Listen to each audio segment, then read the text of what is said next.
Welcome back to another visual safari experience. Join me as we explore the wilderness of the Timbavati Game Reserve. So sit tight and get comfortable, and let me guide you through some of the special moments during game drive.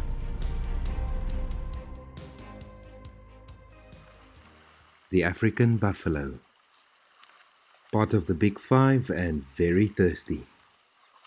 Led by members known as pathfinders, these breeding herds will sometimes drink twice a day. But with a good drink comes great risk.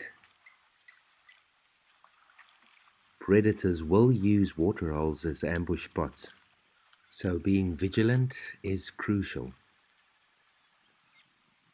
This female warthog with a young probably felt less vulnerable with the buffalo being close by.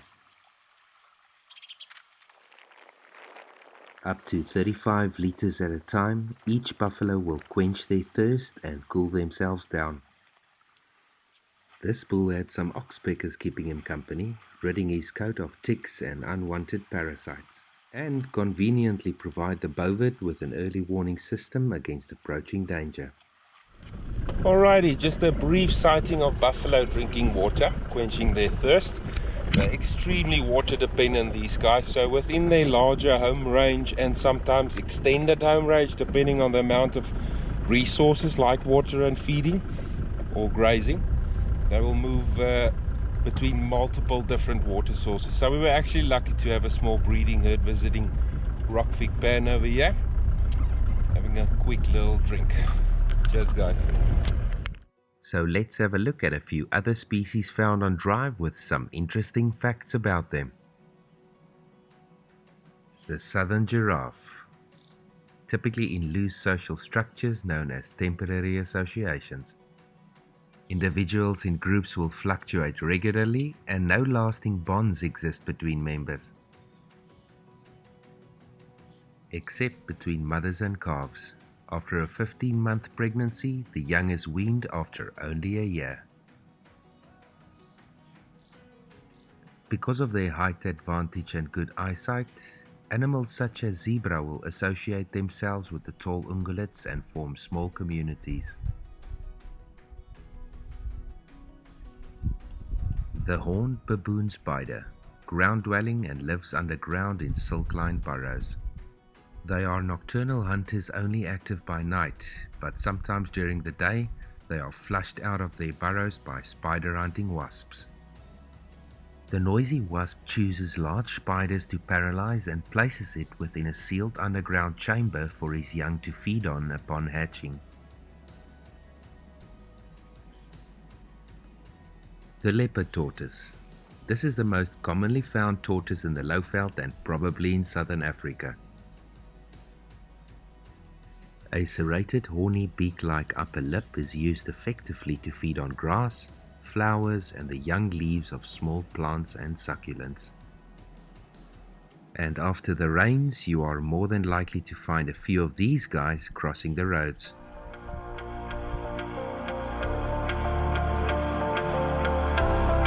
So just before we set onto the next epic sighting, sit back and enjoy a short bumble through the African savannah.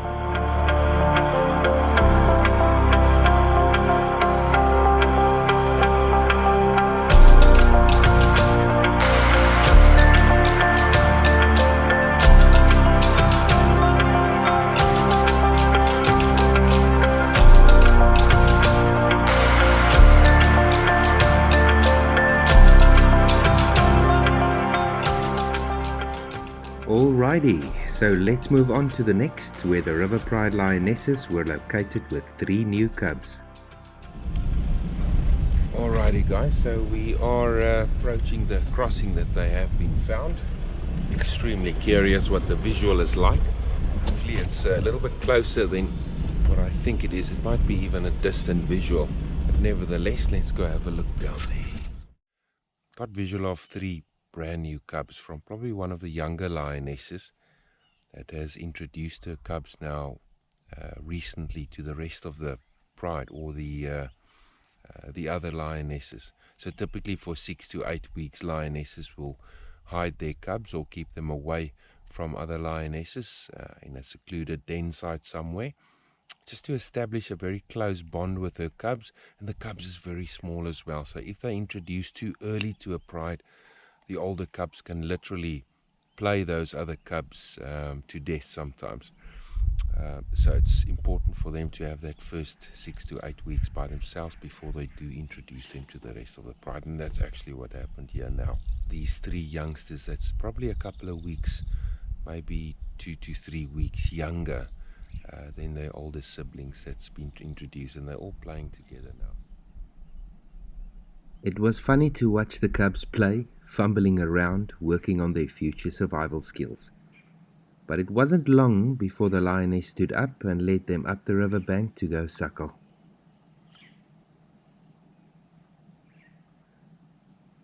Later that afternoon, we returned to find them in exactly the same spot. This little guy, though, had no sympathy with the lioness taking a nap, and her tail certainly looked irresistible.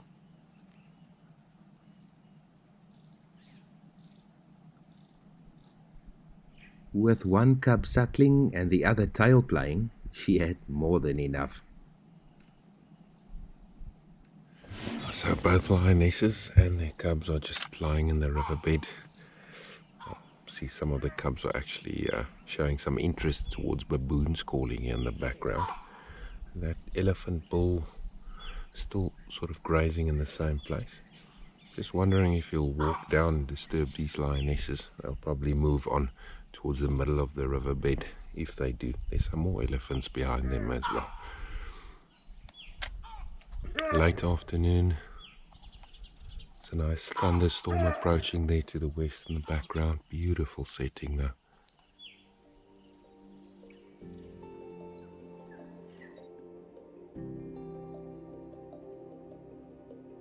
As mentioned, a great storm was building in the distance, and for the following days, the bushveld received over an inch of rain, replenishing the ecosystem of which would probably be the last rains before the dry season starts. As another day comes to an end, we say our goodbyes. Stay safe and cheers for now.